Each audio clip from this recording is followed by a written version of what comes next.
From the creators who brought you RuPaul's Drag Race and $1 Million Listing, this is World of Wonders Wow Report. Things that make us go wow. Hello and welcome to this week's edition of the Wow Report on Radio Andy, where we count down the top 10 things that made us go wow. I'm Fenton Bailey, co-founder of World of Wonder, joined by James St. James, the literary, inestimable, incomparable, superlative. James St. James. Ooh, I like that. Yes. And Blake, you're standing in for Tom this week. I am. He is having some dental surgery. His wisdom teeth taken out, which sounds like he's going to blow up like a balloon. There's nothing worse than dental problems. I think having a wisdom teeth out is really painful, right?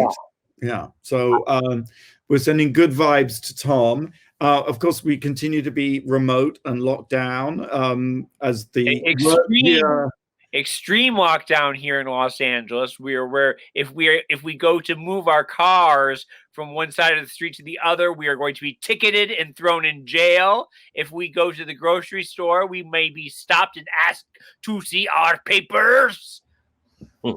This is definitely an annus horribilis, as Queen Elizabeth said. Yes. Anus horribilis. Oh, but the good news is it's International Mountain Day today. Well, let's all go to Mount Shasta and look for some Lemurians. Go climb a mountain, yeah, with a mask on, right? Yes.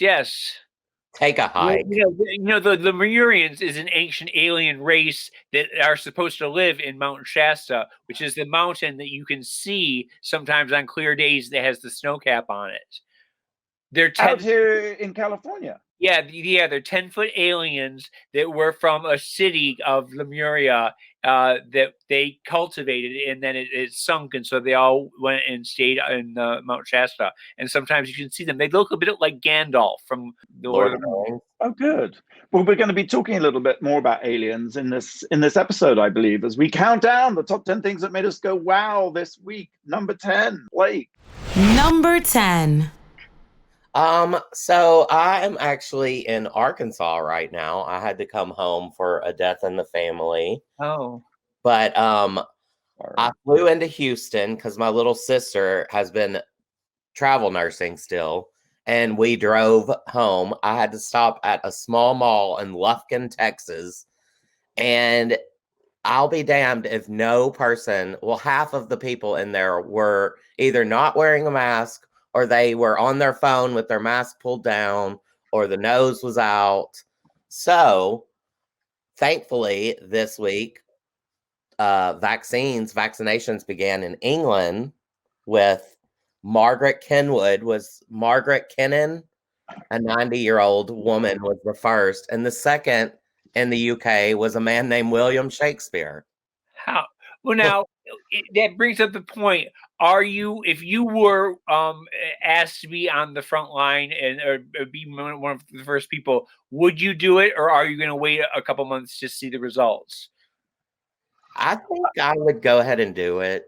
Yeah. But what happens if it turns us all into zombies, or limbs start falling off, or things like that? Don't you? I remember when Botox first came out, and the idea of injecting botulism into your face, I kept thinking, I want to wait a year or so to see what happens to people before I try this. Well, I wish you hadn't waited, right? How dare you, sir? So, also, this week we found out that dumb fuck in the White House passed up on 1 million Pfizer vaccines for us back in the summer. So, and then we heard that Jenna Ellis, the woman that was sitting right next to Rudy Giuliani when he farted in court, now has COVID after he had COVID. The question is, did she get it they've had like so many Christmas parties where they've dwindled the guest list down to only 200 people, but she has been seen at many of these not wearing masks. So I asked, did she get it from Giuliani's fart, or did she get it from the White House? Well, every time I hear Jenna Ellis, I hear Jenna Elfman in my head, and I keep thinking that it's the actress Jenna Elfman who has COVID. It's just such a great moment of when Giuliani does fart and she looks at him like I was wondering if she was trying to hold her breath so she didn't like inhale the morbid fog of fecal disease. Imagine that Skeletor's farts. Or was she choking on her own vomit? I mean, that might be a preferable way to die, I think. But all joking aside, I mean, the deadliest days in American history. Number 1 was Galveston Hurricane, 8,000. Number 2, Antietam, 3,600. Number 3, September 11, 2001. Number 4, last Thursday. Number 5, last Wednesday. Number 6, last Tuesday. Number 7, last Friday. Number 8, Pearl Harbor. It's shocking. And people still won't wear masks. Yeah. Well, and it's going to get worse before it gets better. Well, that's a great cheery note. Sorry. I just ask everyone, please wear your mask, especially during the holidays if you have to travel. Yeah, I've been battling with my sister because she still is insisting that I come over for Christmas, and I am saying no. But she's taking it as a personal insult that I won't be with her. I know. I feel like a lot of people down here in the South feel that way. Like they feel offended that you're wearing a mask or that you won't give them a hug. And it's like, no, I'm trying to stay safe and I'm trying to keep you safe as well. But alas, wear a mask. Number 9, James. Number 9. I started watching The Flight Attendant on HBO. It's a new series that they have starring Kaley Cuoco from Big Bang Theory.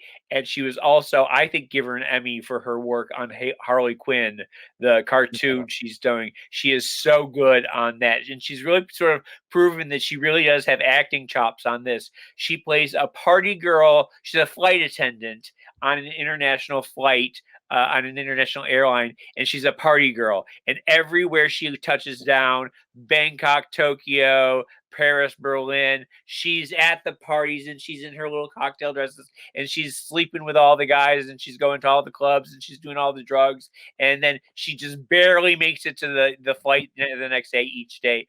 Well, one time she's working first class and this hot guy is sort of flirting with her, and they end up going to the hotel when they land in Bangkok, and they have a wild night of just passionate sex and partying, and you just see them drinking and doing lines and this and that.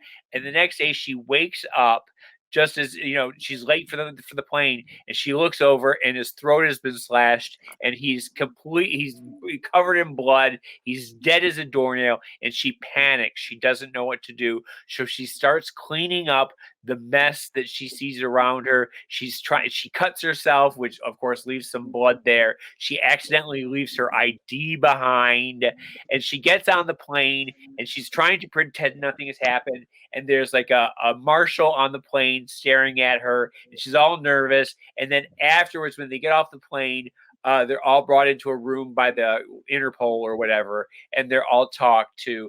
And Rosie Perez is one of the flight attendants.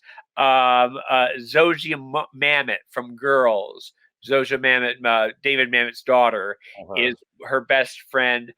T.R. Knight from Grey's Anatomy is in it, as well as Nolan Gerard Funk, who is a Broadway actor and very good looking. And it's weird because the show is it's funny. It's not really a comedy, but there's a lot of funny elements in it, and it goes very fast. It's like an old MTV music video where there's multiple screens going. It sort of looks like this. There's like things happening all the time, and she plays it the way she is just terrified and realizes all the ways she fucked up. She keeps flashing back to everything that she did wrong. And that's sort of where we are, where it's sort of a cat and mouse game where they're trying to pin it on her now. So, but I really recommend you watch it. It's refreshing. It's not HBO in traditional HBO sense, but it's really done well. Well, the interesting thing I think about HBO Max is that it seems to bear no relation to HBO. It's like they're doing like cheap reality shows. They're doing it's just unbranding the brand of HBO. Yet they're pouring just as much money into it as they did Game of Thrones. You know, it's like you can tell this is like $1 billion production, but it just doesn't look like prestige TV. Right. Doesn't look or feel like it, but you like it, right? I do. I'm enjoying it, and I've become a Kaley Cuoco fan in my dotage. I don't understand. I never liked her on. I never watched Big Bang Theory, but now all of a sudden I'm finding that she's like one of the greatest actresses of our generation. Does it come out every week, or are all the episodes on HBO Max? It's a weekly thing. Okay, number 8. Number 8. So it's been a busy week in space, and there's monoliths popping up everywhere. And I have news for you, James. Like, do we have any idea where they're coming from, the monoliths? No, well, I'm beginning to think it's a marketing ploy for some Netflix show. I'm getting a little tired of it, I think, even though I really want to know what's going on. Well, I saw an article about Haim Eshed, who was head of Israel's space security program for nearly 30 years. He's a retired general, has come out and said that there is a galactic federation. And that they run an underground Mars base in a secret pact with Washington. And apparently Trump was on the verge of revealing alien existence, and the aliens in the Galactic Federation said, hang on a minute, you've got to let people calm down first before you tell them. And weirdly, I mean, the reason I don't believe this story is because no one ever tells Trump to do anything, and he does it. So, well, I'm wondering if maybe Putin isn't really pulling the strings. It's the aliens that's pulling all of our strings. Like that, yanking our chains, I think. Because they don't want to reveal themselves until we are ready as a society to deal with the concept of aliens on the planet and the concept of space travel and everything. Right. Until we're morally better people. So it could be quite some time. Might not be our lifetimes. Right.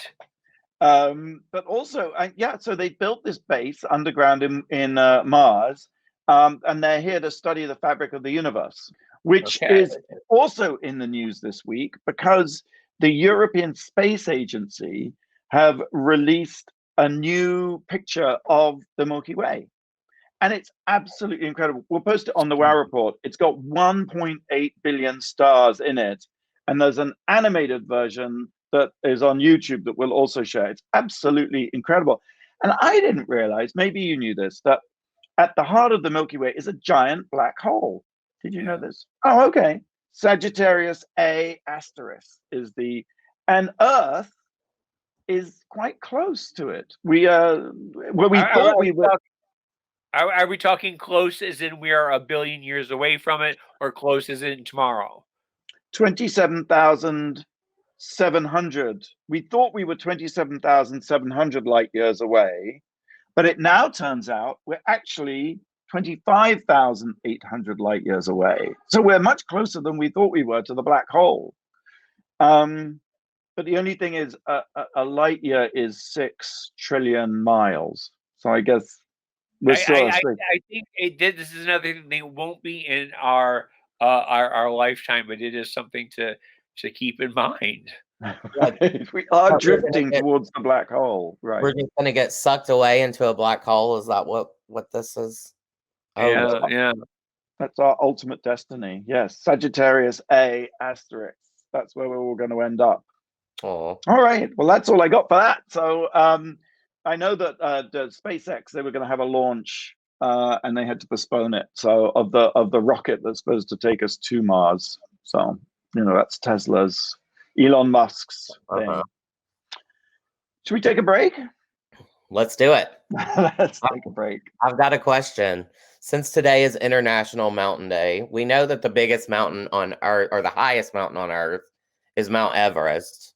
What is the highest mountain in North America? Okay. You're listening to our report on Radio Andy, and we'll have the answer right after the break. You're listening to World of Wonders Wow Report.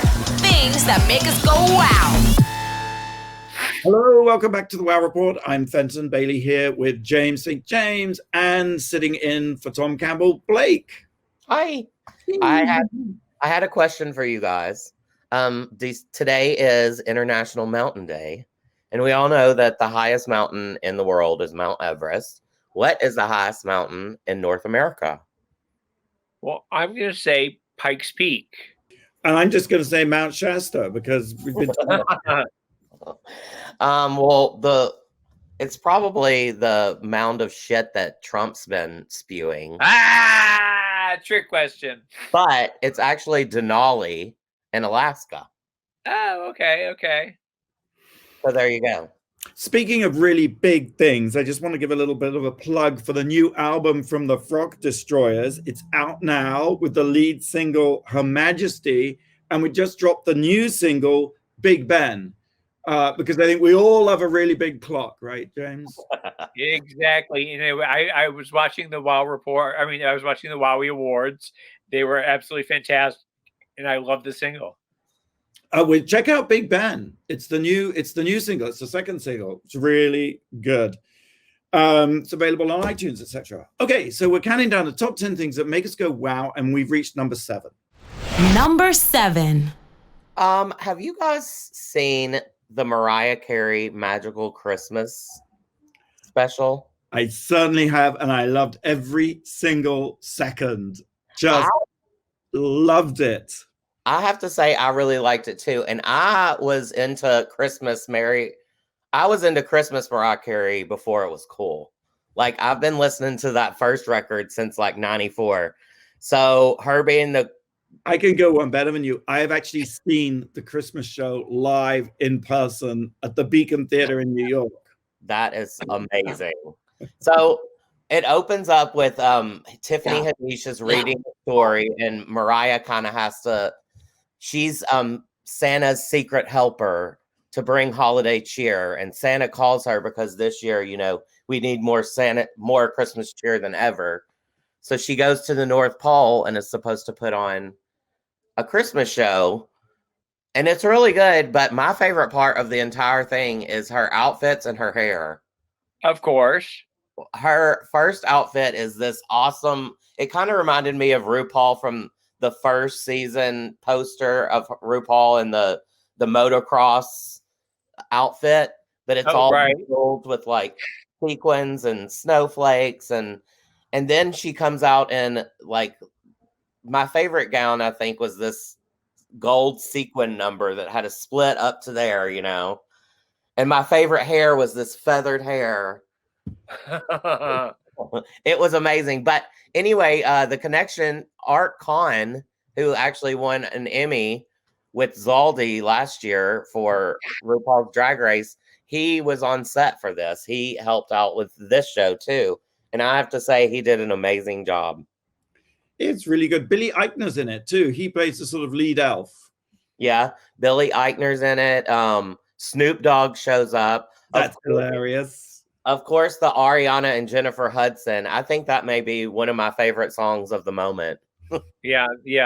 I have heard that. You know, it's cheesy and it's fun and it's unapologetic and it's sort of just what you need, right? And I liked that it told a story. Like I could feel like kids could watch it, you know, and really enjoy it. And in contrast with, like, I loved Casey Musgrave's holiday special last year, but it was a little more variety show-ish, you know. I enjoyed that this was like a story that was told.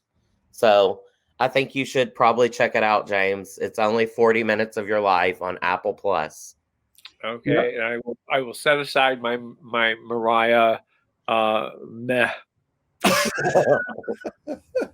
Well, what festive cheer have you got for us at number 6, James? Number 6. Number 6, very unfestive. Oh my God.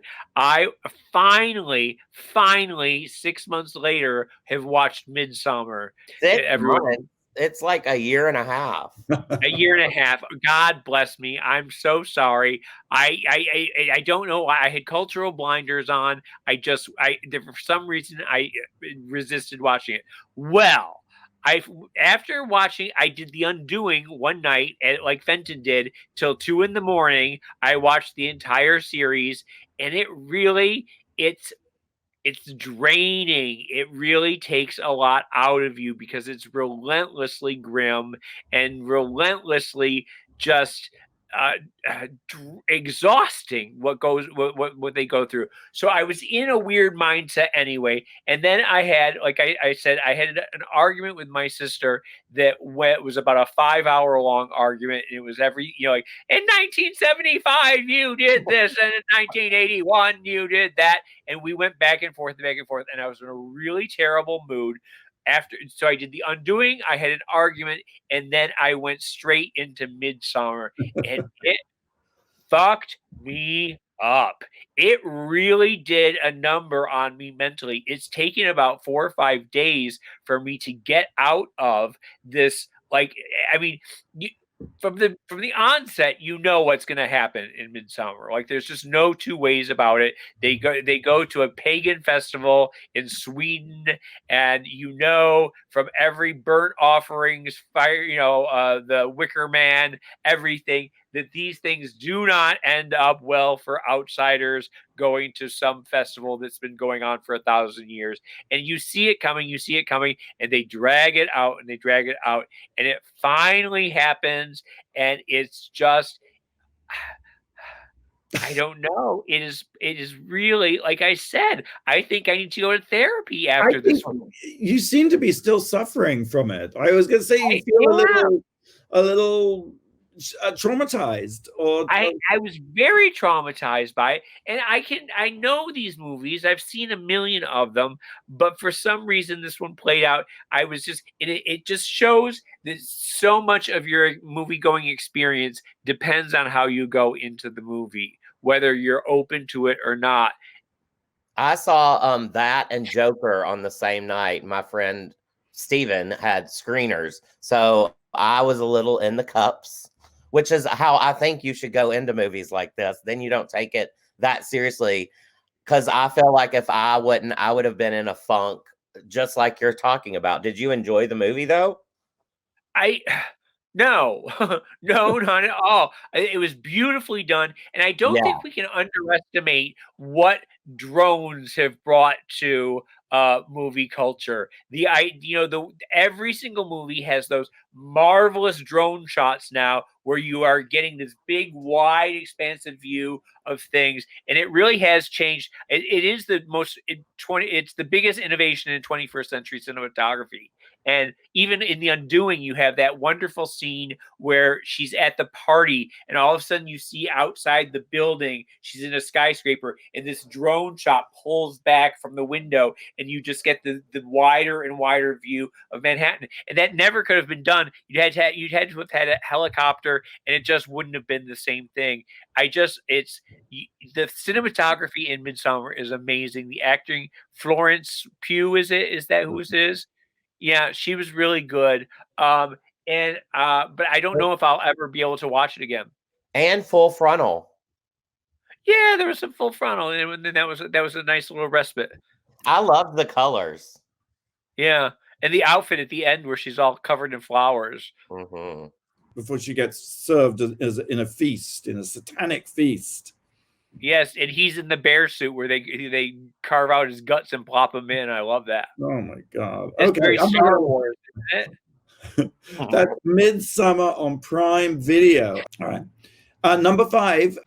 Number 5. I'm getting back on the festive bandwagon. Happiest Season. James, I think you need to see this. This will cure you up. This will cure your malaise. This will set you back to rights.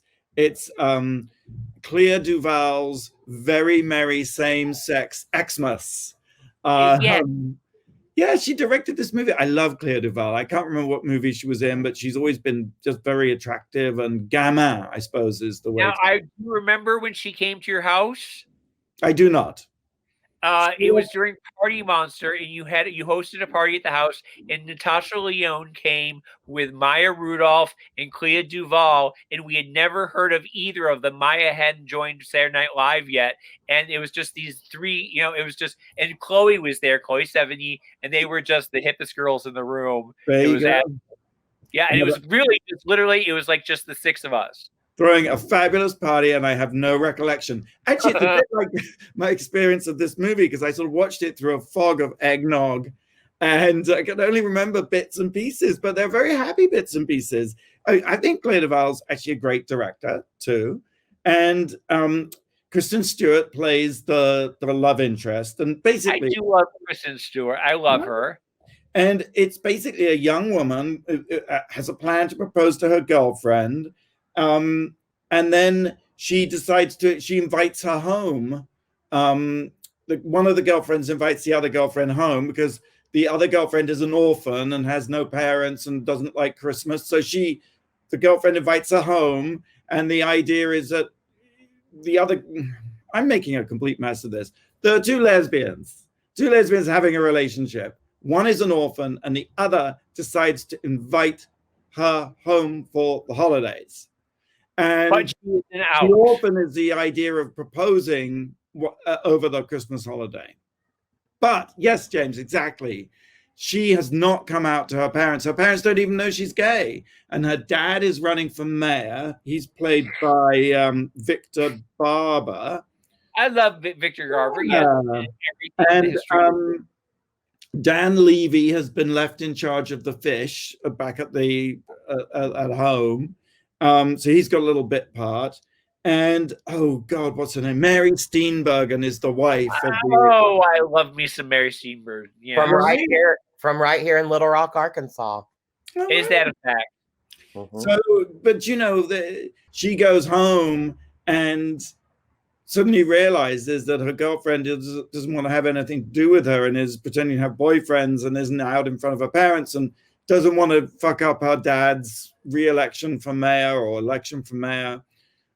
So everything goes rapidly south. And I thought it was really, the reviews haven't been very generous. The New York Times said, straight expectations sour a lesbian couple's holidays in this romantic comedy.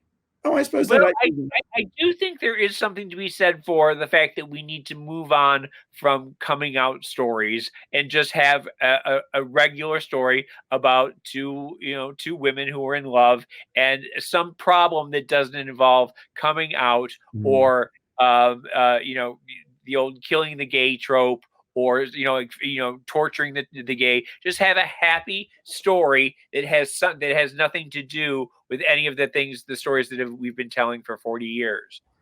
Yeah, and it's funny, isn't it? Because every season now there's more and more. There's Hallmark Christmas movies, there's Lifetime Christmas movies, there's Netflix Christmas movies. This movie is actually on Hulu. Anyway, there's so many effing Christmas movies.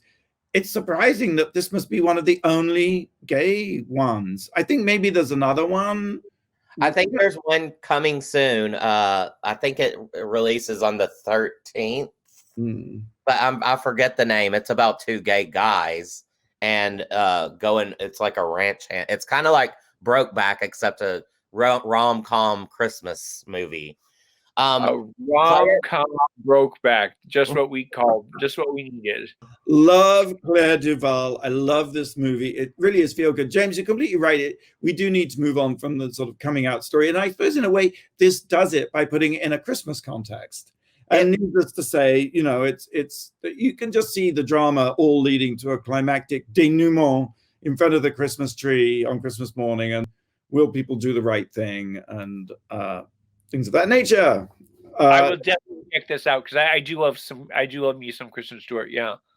While in the holiday spirit, I got to tell you that RuPaul's Drag Race season 13 premieres on New Year's Day. And every Friday thereafter, 8 p.m., the trailer is out. It just leaked.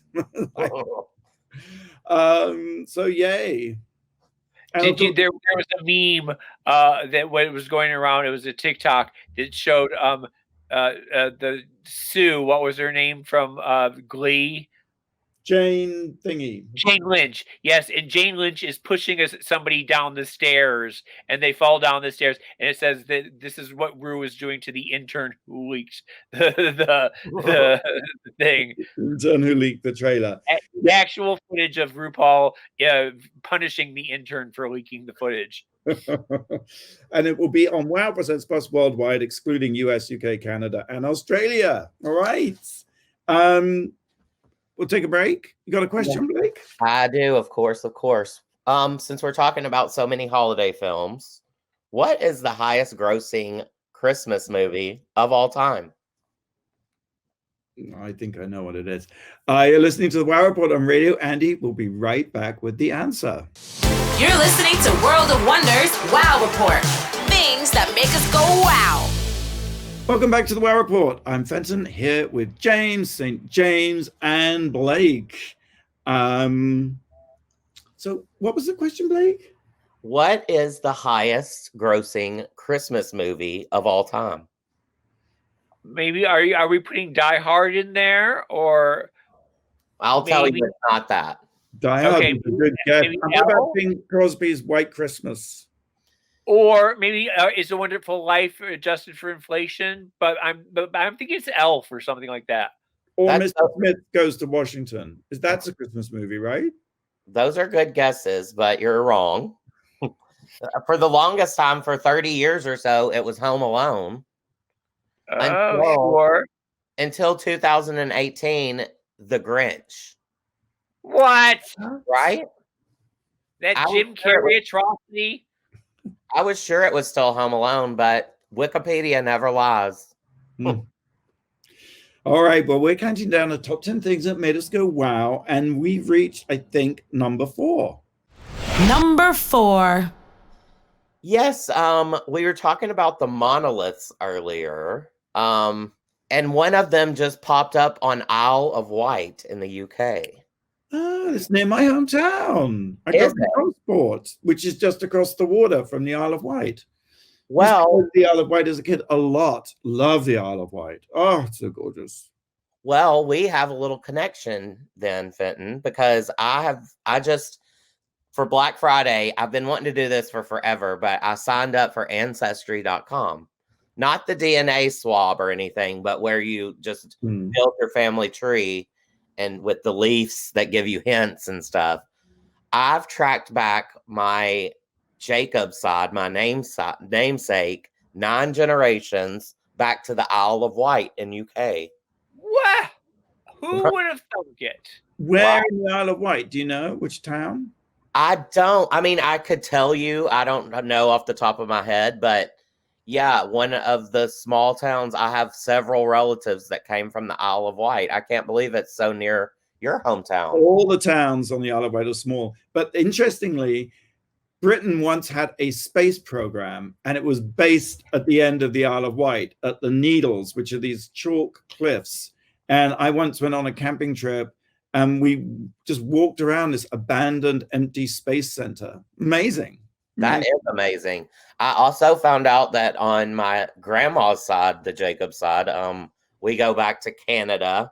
I'm not as far back there. It gets kind of confusing because, there's so many branches to go on. But my grandma has once told me that we were distantly related to Edgar Allan Poe. What? And I've gone back to, and I've found Lucy Poe, Poe. So now I'm trying to find how I'm related to Edgar Allan Poe. Do you have you? I know you're adopted, James, and you've mentioned some people that your adoptive family is related to, but have you either ever done anything like this? Yes, it just recently over the summer, or I think at the beginning of the year, I did both Ancestry.com and DNA. What the other one is, and what we learned was that I am 97% British. London and Edinburgh and Manchester were the 3 places that I was from. And I have told you that every time I've ever been to Edinburgh, as I fly over, I look down and I just say, "Oh, this looks like home." And the minute I touch down, I think this is I could live here forever. I love this city. I love everything about it is on my vibrational frequency. And I think that's some sort of ancestral thing. Before I even knew, that every time I went to Edinburgh, I just thought this is the most magnificent city I've ever been in. Well, It feels very you. I mean, of course, you know, that's where J.K. Rowling wrote Harry Potter. So it just feels very you. Yeah. Well, I think that maybe I was Elizabeth.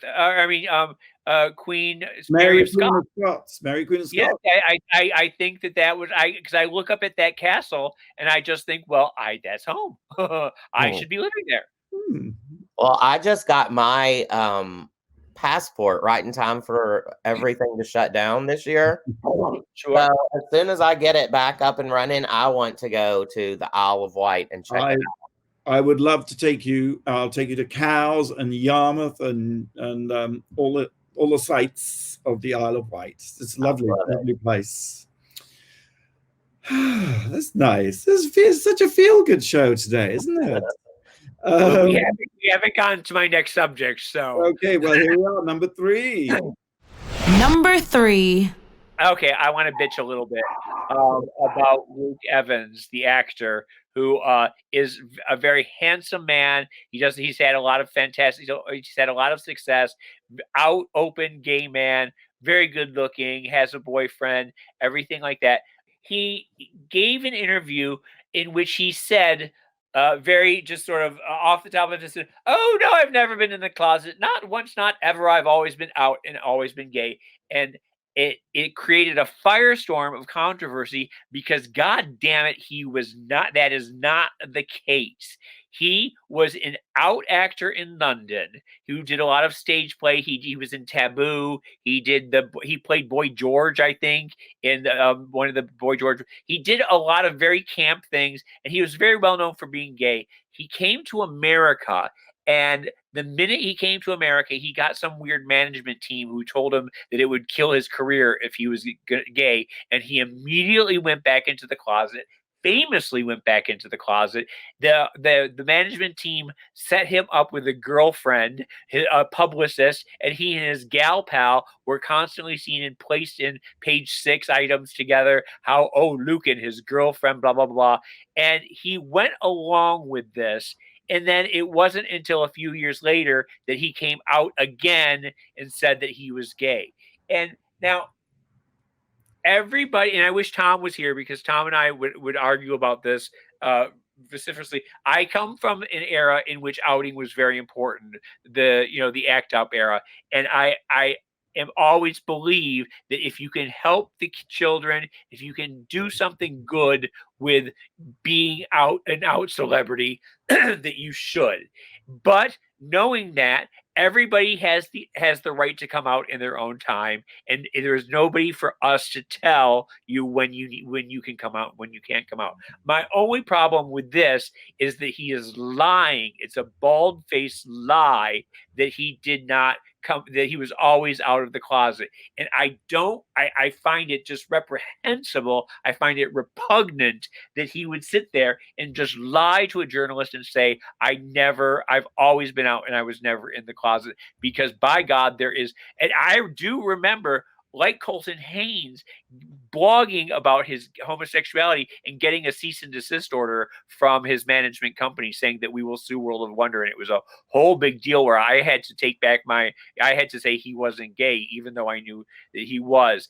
And like Colton Haynes, which we've talked about before, I was very angry with Colton Haynes for not coming out, because remember, he had done that XY photo spread in which he was in a hot tub kissing boys in the beginning of his career, and he was a hot boy in WeHo. Everyone knew him. He was sort of an it boy in WeHo. He was with boys all the time, blah, blah, blah. But then as he started doing Teen Wolf and Arrow, he was sort of cagey about his sexuality.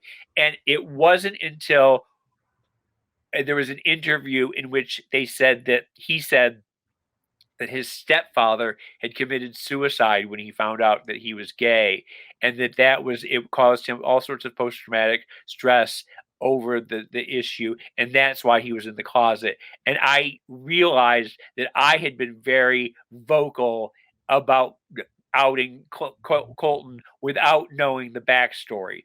And so, like I said, I give people the benefit of the doubt for not coming out now, but to come out, go back in, and then come out again, and then say you were never in the closet is the height of hypocrisy. And I just wanted to address that. And Luke Evans is a POS as far as I'm concerned. I don't understand how people like that have a celebrity, have a star, how do they think that we aren't going to figure this out? Well, that's just it. Like, I guess we are in a society where we are only, the controversies and they all come so fast that we really only remember what happened 2 days ago.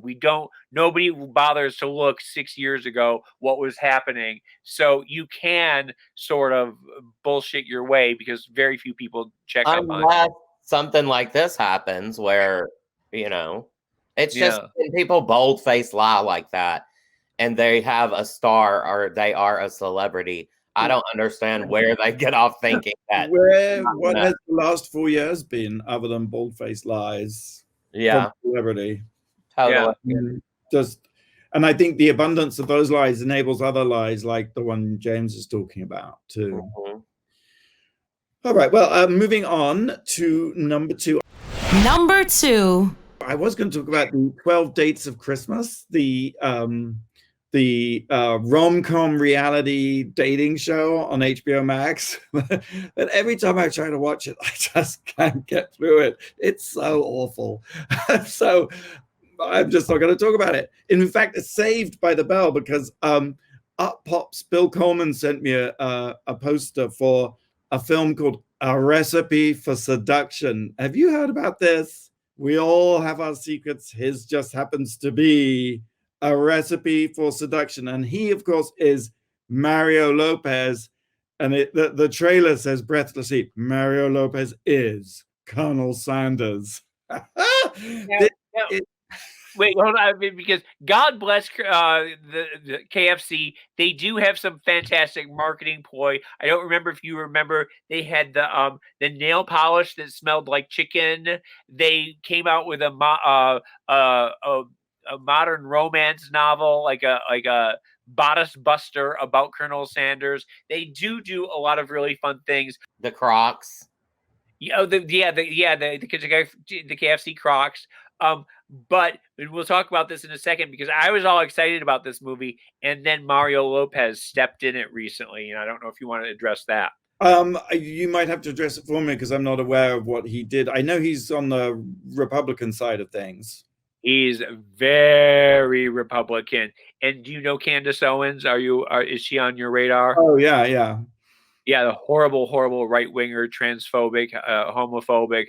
He went on her radio show, and for some reason, they decided to start talking about trans kids.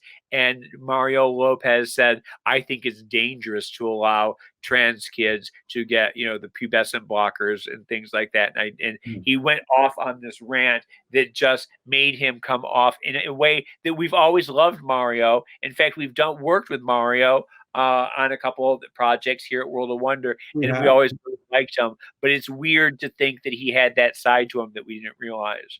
Well, Reba will always be the best Colonel Sanders. So I was so happy. Here's the thing.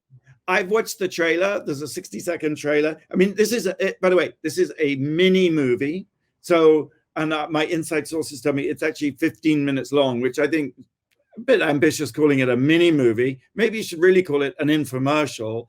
And it's premiering on Lifetime on Monday on December the 13th. But anyway, the sort of Mario may have met his match because Randy and I did a Lifetime movie and it was a nightmarish experience about the Menendez brothers. And the thing about Lifetime movies is they're obsessed with hair. They work themselves up into such a lather and a frenzy about wigs and hair pieces. And it ends up 9 times out of 10, or let's say 10 times, it ends up looking cheap.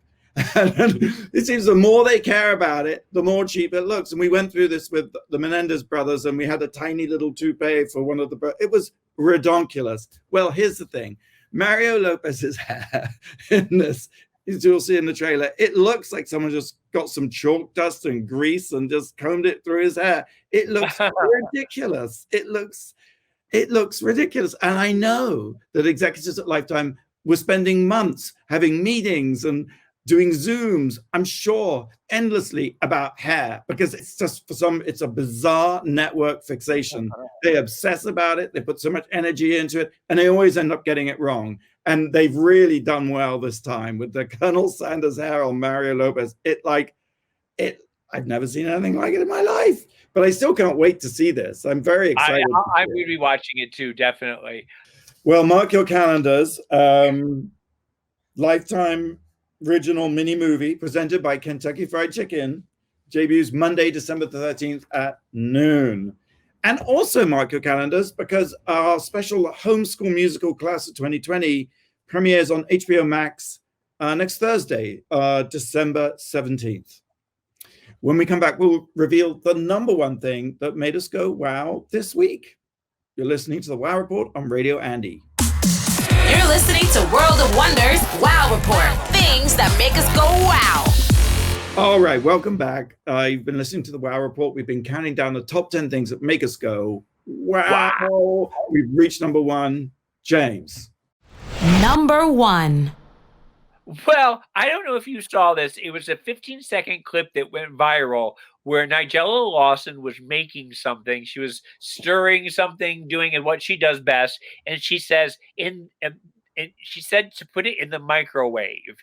And she's pronounced it in a way that I'm going to tell you in a second that made everyone in the world think, have we been saying the word microwave wrong for the past 50 years? She said, put it in the microwave. And everyone and people have been like on Twitter, you keep saying, I've watched this 1,000 times. She really said the microwave. And it made me think of, like, you know, when you call Target Target, yes. Or remember we used to go to the Club Savage, but we called it Sauvage. And I wonder if she was making a joke and she was trying to make it funny, or if it's one of those things like Fenton, where all of a sudden he'll say something like aluminium, and you're like, what in the hell are you talking about? I can assure you, having known Nigella Lawson since I was at Oxford with her, she never said microwave. And it must microwave. Pardonnez-moi, microwave. A friend of mine the other day, we were talking about Christmas, and she suddenly talked about Santa. And I was like, who are you? It's Santa Claus, right? She was, no, it's Santa. I was like, no, it is not. I thought I was having a stroke. Santa. If you say about Santa, it's like, well, I just thought it was very funny, and I think that from now on we need to say, I'm putting it in the microwave, darling. Microwave. It's gonna get, yes, microwave. Not microwave, microwave. All right, the number one thing that made us go wow this week is a microwave. I got it right? You got it right, yes. I just got one in my office, actually. You have a microwave? I do. I brought it so I could have lean cuisines. We'll have to put the link of her saying it on the Wow Report, so everyone can we should make a shade button that's the microwave button. So you hit it and it goes microwave. Thanks for tuning into the Wow Report on Radio Andy. Listen to previous episodes on our YouTube channel, Wow Presents. And God willing, we'll see you the same time, same place next week. Until then, stay home, don't go out, but do something that makes the world go wow.